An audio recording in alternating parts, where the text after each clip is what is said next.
not a polite recreation, but the vilest thing in life.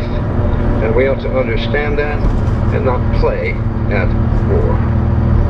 It will be years, perhaps decades, before it becomes clear whether the Cold War was really necessary or was a gratifying and profitable playing at war, whose beneficiaries were not the people of the earth, but the makers of armaments designed to become rapidly obsolete and quickly replaceable. Focusing the economy on armaments bankrupted the Soviet Union. Think what it did to the United States. Thus, if the culture of war solidifies those who fight and alienates them from those who do not, it has other regrettable aspects. One of them is censorship.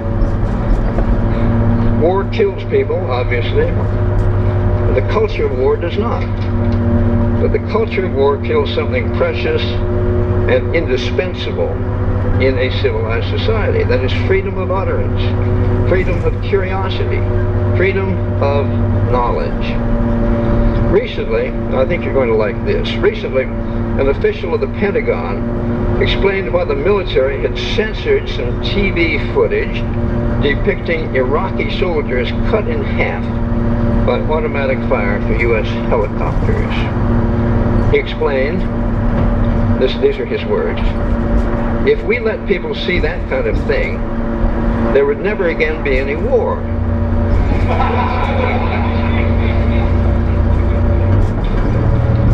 Now, I got that quotation from a comical gift book titled The 776 Stupidest Things Ever Said.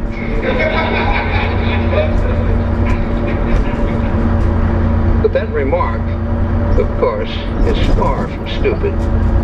It is very true, and its implications spread very far.